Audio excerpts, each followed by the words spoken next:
Pitmaster here. I'm here with the doc. What's up, buddy? Good to see you, John. All right, let's talk about the fights. We're going to get right into this because there were some fights. Let me tell you. Fight Saturday night. Main event was Leota Anders. But the semi-main has a lot of people talking. We had Priscilla against Valentina Shevchenko. Now, well, let me just tell you. This fight drew a lot of attention. Not as much for what a fight it was, but people are questioning the competency of the referee. People are thinking the referee should have stopped that fight way before he did. And if you look at the stats, something like 230 strikes by Valentina to 3 strikes. Dude, I gotta say, watching this fight, I'm a fight fan. This painful, uncomfortable to watch that fight. I mean, not painful, but just awkward. Beyond, just not good. It was not an enjoyable fight to watch for me at all. Way too one-sided. The ref maybe should have stopped it. I don't know. I usually I can tell there's a couple factors, and this might sound chauvinistic. One is girls. I mean, yeah, that sounds chauvinistic. Like, to me, girls, unless you're cyborg, girls don't hit as hard. So on the ground and pound, I would probably stop it quicker for a guy getting hit the same amount of times as a girl getting hit that many times. I would. On the other side of that coin, if a girl has a cut, I would stop it a lot quicker for a girl that has a cut in her face than I would a guy. So she got tagged in the first round and had a pretty good gash. Yeah. And was spurting blood. She was spurting blood. So for the spectacle of it, maybe that cut didn't hurt her that bad. Who knows? But just the spectacle of it, it was a little much. It was a bit much. The only thing I got to say about Yamasaki, I mean, I know Dana always rags on him and stuff, and people are ragging on him, and I'm not going to rag on the corner or Yamasaki because I don't know if I would have stopped it. I didn't really watch that fight that closely. It did look like a one-sided mauling. But to be honest, each maul didn't look like anything like just happened to the one with Habib. Again, remember the Habib one not that long ago? It didn't look quite as devastating as that, but there was a lot of punches, but they didn't seem as hard. So I don't know. I wasn't there. But let me just ask you this. If you think the referee was terrible for not stopping it, how much responsibility is on the corner to not stop it? Why didn't they throw in the towel? If the fight was that one-sided and she was taking that much of a beating and Yamasaki didn't stop... let me ask you this. If you're on ringside and you're the owner or the president of the UFC, why don't you yell, "Stop the fight"? I bet they would if you yelled it. So nobody stopped the fight. The corner didn't. The commission didn't. The fighter didn't. The fighter didn't. She kept fighting. I mean, I gotta say, she was trying. She may have gotten. It was a completely lopsided fight, but she that never girl quit. has heart. She never quit. She didn't try to quit. She didn't try to give herself up to submission, even though she got submitted. So she fought with a lot of heart. Too much heart. Her corner, I think, is probably the same way. I don't know. I think they probably just let her. I don't know.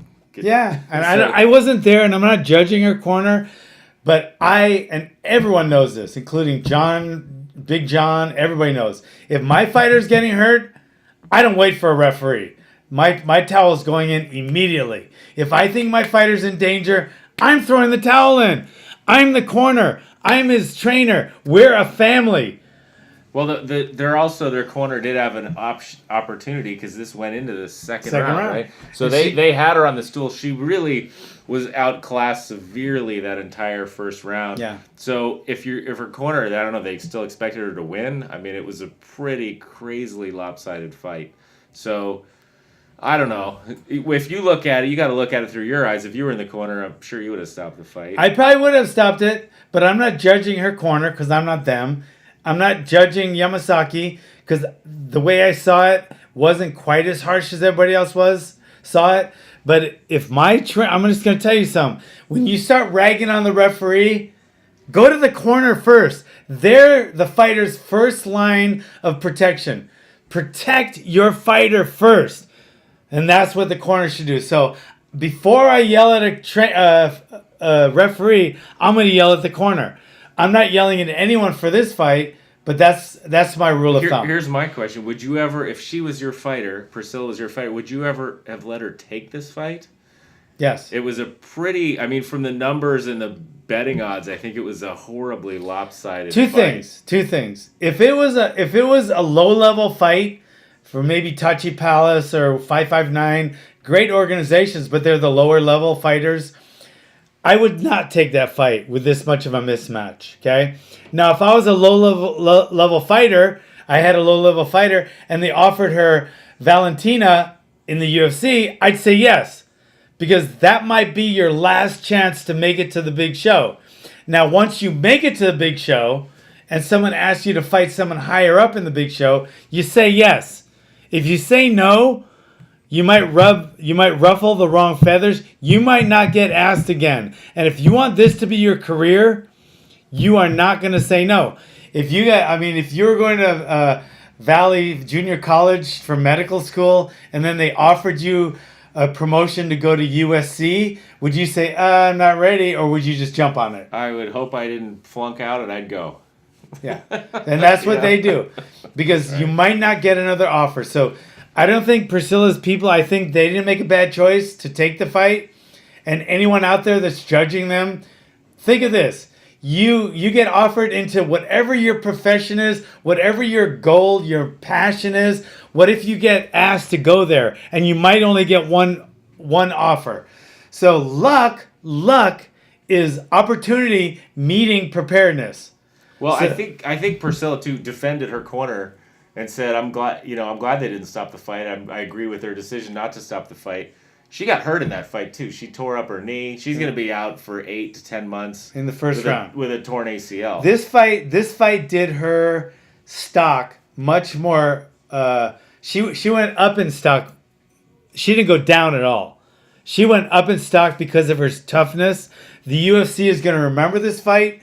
They're not going to drop her. They're going to remember how tough she was, and they're going to repay her for that by taking good care of her. So her stock went up. It was a win for her in that case.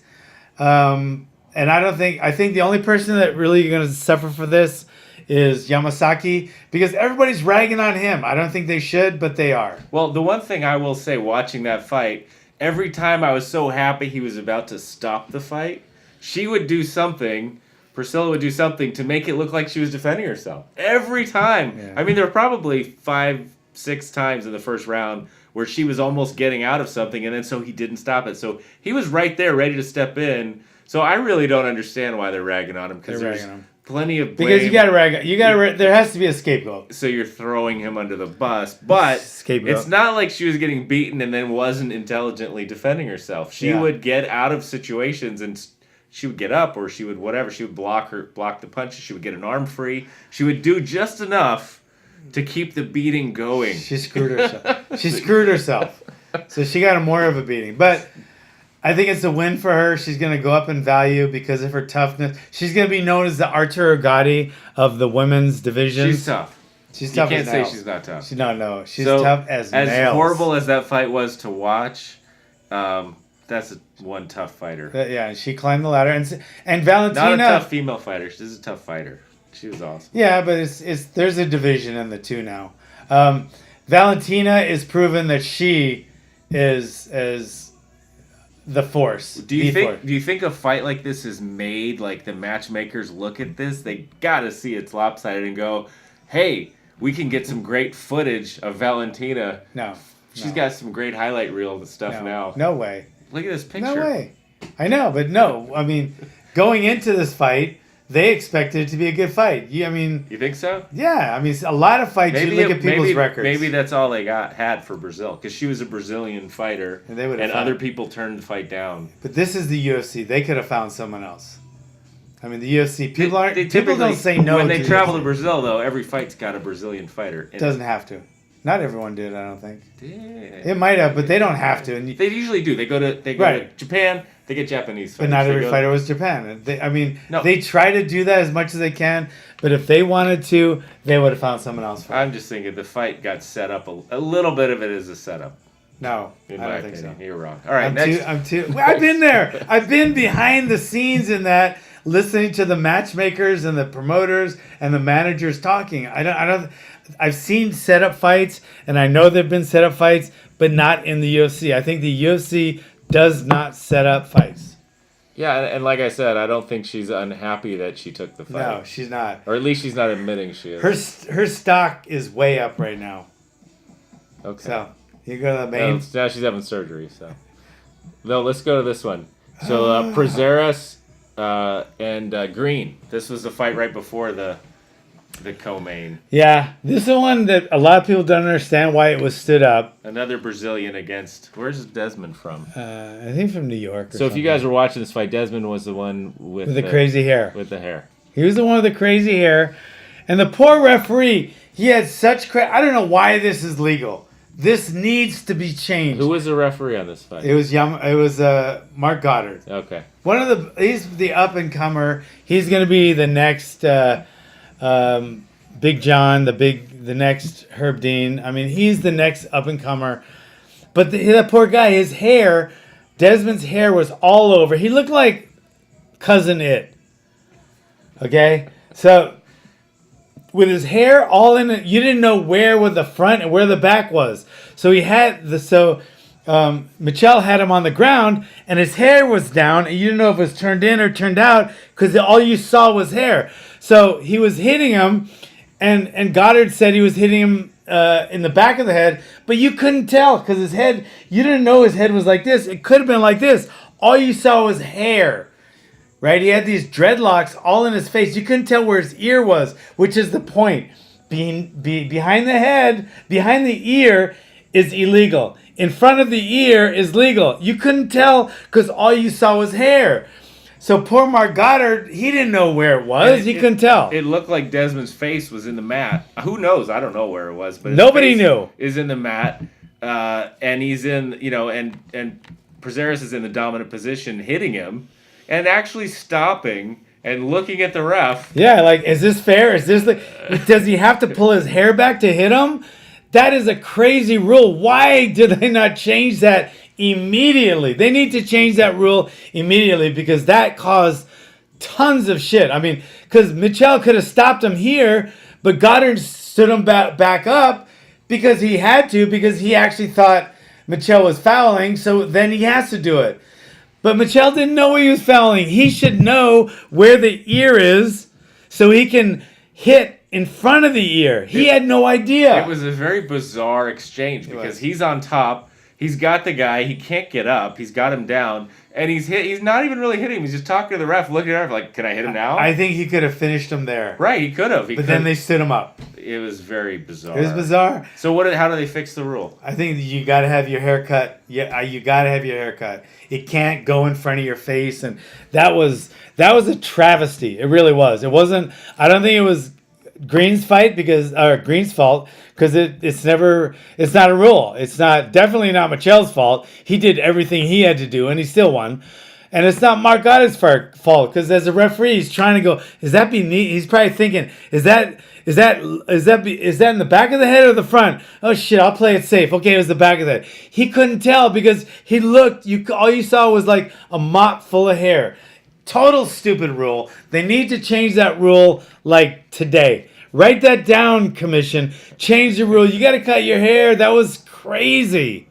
Yeah, and so what's the limit on hair in the UFC? You can't grab somebody by their hair. Right, and that's another thing. I actually had a fighter in Ultimate Fighter Season 11, and he had that same kind of hair, and my guy had him on the ground and was pounding him, and his hand kept getting stuck in the guy's hair. So the guy was like, "Hey ref, he's grabbing my hair." He can't not grab your hair. It's like wrapping around everywhere. If you want to be a fighter, check it out. Get a buzz cut, okay? Well, the girls don't have a problem with this. They all put their hair in cornrows. Or do whatever. Because make your hair... takes all the hair to the back of their head. Do something where it's not an issue. I think if you're a guy fighter, get a buzz cut. And then when you retire from fighting, grow it out all you want. But it's just much easier and more practical. And it's just more common sense to just get a buzz cut and then grow it out after your career. Because this fight right here proved that kind of hairdo does not work in the UFC. You kind of sound like you got a problem with people with hair, but okay. I'm jealous. You're a hairist. Wow. You're prejudiced against people with hair. I don't know what it is. All right. Anyway, I agree. It was very odd to watch that fight, but Brazilian won that one. Yeah, another Brazilian. And then let's go to the main event. The main event. So this event was hyped up. Eric Anders against Lyoto Machida, who's been around quite a while. Yeah. What's Machida's record versus his? Machida has a lot more experience. He's had 30 fights. Okay, so he's had 30 fights, and Anders has had 11. 10. Okay, so he's had 3 times the experience, but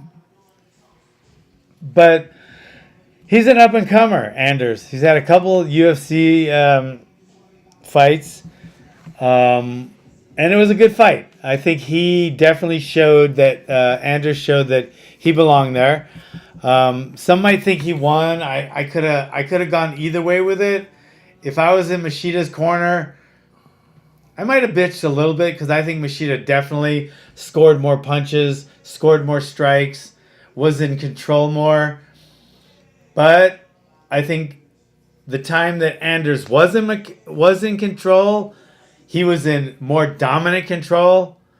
I think he showed more power. He showed more aggression, but he got hit more. So I think that's what ended it. At the end of the day, I think that's why Machida won. If I was in Anders' corner, I wouldn't have complained on that decision. But I would have known that Anders will be back. I think if Anders put his punches together more, he could have got the win. But he did a lot of one-shot telegraphing power punches. He got some good takedowns, some good control. He got a really good cut with a knee. But I don't think it was enough to win. And if he put his punches together, instead of relying so much on his power and just letting his punches flow, I think that would have made a huge difference. He was a one-punch guy and then trying to follow it in with a takedown. It worked a couple times. I think he got 3 takedowns. So that's great. But I think he could have landed a lot more punches and even hurt Lyoto if he put his punches together and didn't concentrate on power, just let the power come. What do you think? Yeah, I thought it was a decent fight. Went 5 rounds. I think neither one of them had much of a medical suspension afterwards. I don't think either of them got banged up too bad. Nah, Machida got one kind of bad cut by a knee, but it wasn't.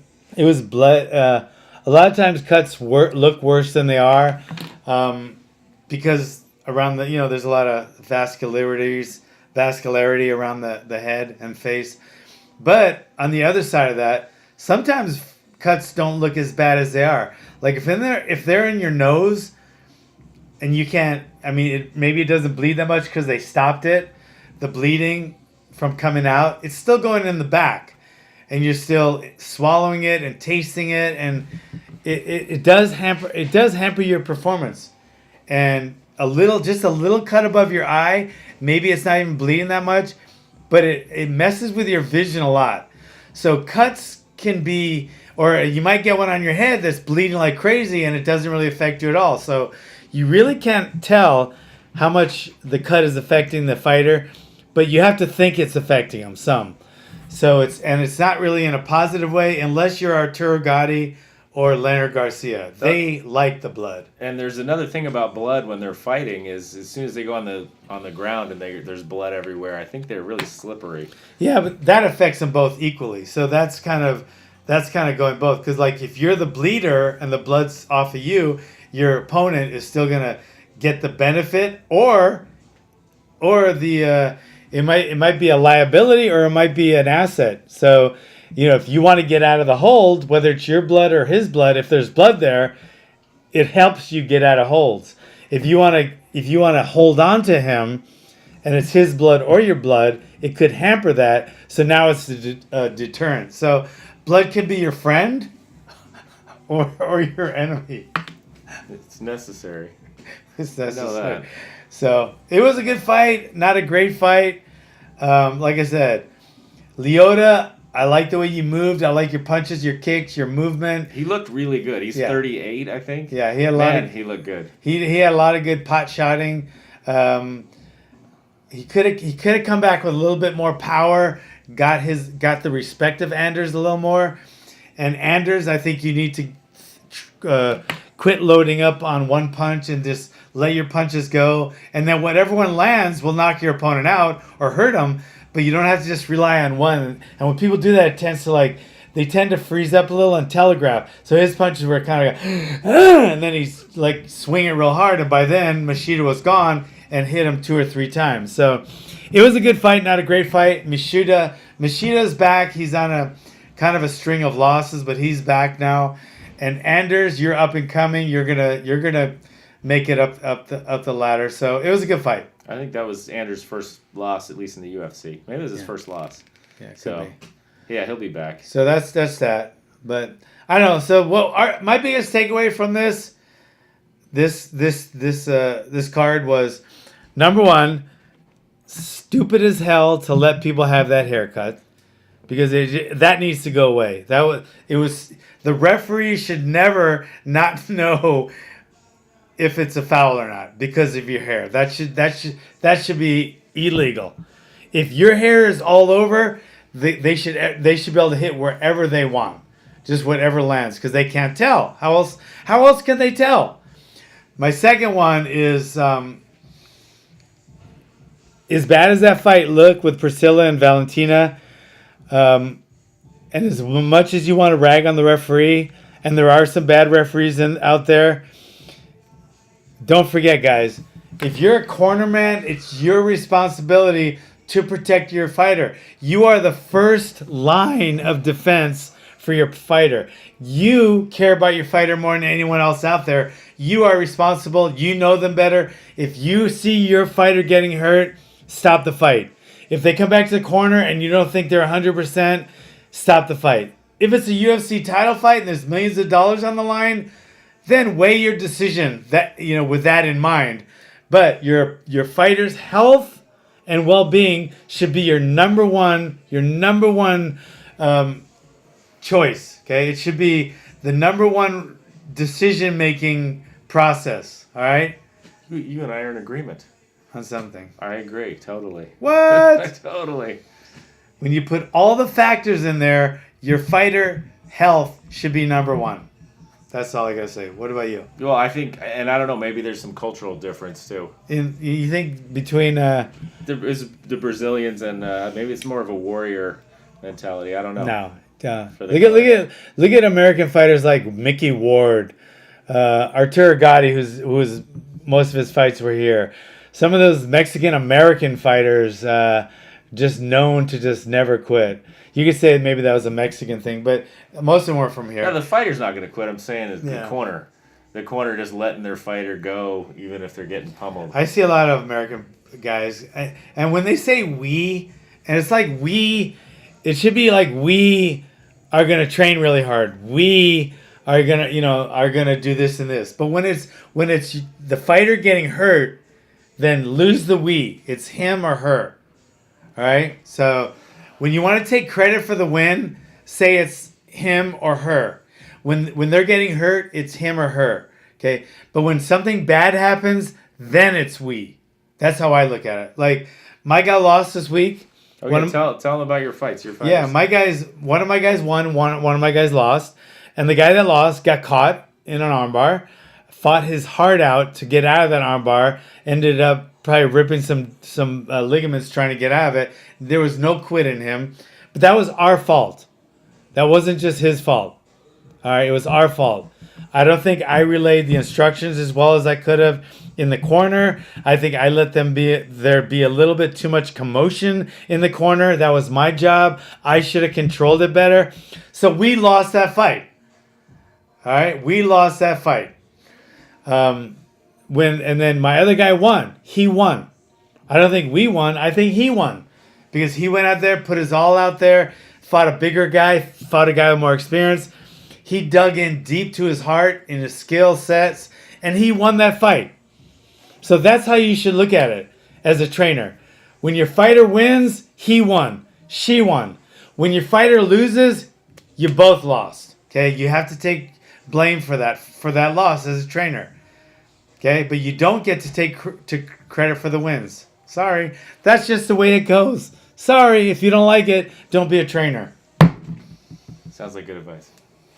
John? Thanks for coming, guys. Good to see you. Hey, don't forget to share, please. We want everybody to see this podcast because you know it's a good one. So share with all your friends. If there's anything you want us to bring up medically, MMA, UFC, fitness, training, anything martial arts, please comment on SoundCloud, on YouTube, or send us a personal message on my Facebook, on my Twitter, anything. We'll answer all questions and we'll address all topics. Thanks for coming, guys.